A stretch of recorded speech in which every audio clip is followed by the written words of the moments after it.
সর্বপ্রথম আমি খুবই খুশি যে এরকম ক্রাউড দেখে এত পরিমাণ ভালোবাসা বগুড়াবাসীর যে বাসে এখানে আজকে হার্লেনের এই স্টোর ওপেনিং এ না আসলে আমি বুঝতে পারতাম না।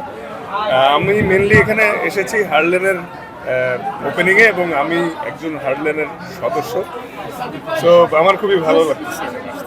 সাথে ইমন ভাই কেয়া সবাই আসছে, তো খুব ভালো লাগছে আমার।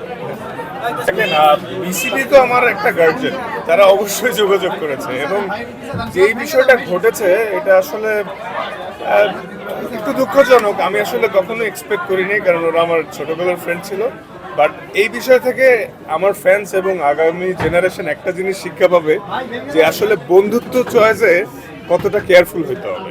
তো এই ছোটকালের বন্ধু হইলে যে ও আপনার শুভাকাঙ্ক্ষী হবে সেটার কোনো এই মানে না। তারা হয়তো উইদিন 24 আওয়ার সব কিছু উইথড্র করেছে, তারা আমার ভালো চায় বলে। তারা যদি ভালোই চাইতো, কোনো প্রবলেম হইলে পারিবারিকভাবেই কথা বলতো, তাই না? বাট যেহেতু আমি এখানে কোনো দোষী না, এই জন্য বেশিক্ষণ যেতেও পারেনি এবং আমি চাইলেও আমার সাইড থেকে কোনো একটা অ্যাকশন নিতে পারতাম, বাট আমার বাবা সেটা করতে দেননি।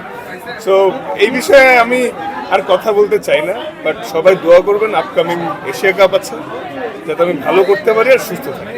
হ্যাঁ, অ্যাজ এ প্লেয়ার আমার স্বপ্ন তো আমরা চ্যাম্পিয়ন হব। হ্যাঁ, ডেফিনেটলি। আর টি-20 ক্রিকেটে অনেক আনসার্টেনিটি থাকে। হংকংয়ের সাথেও tough competition. India, Pakistan, Sri Lanka সবাই এশিয়ার বেশ বেশ ভালো টিম। ডেফিনেটলি ইজি হবে না, কিন্তু মার্শাল্লাহ লাস্ট দুইটা সিরিজ আপনারা দেখেছেন আমরা জিতছি। আমরা ভালো শেপে আছি, আশা করছি ভালো কিছু।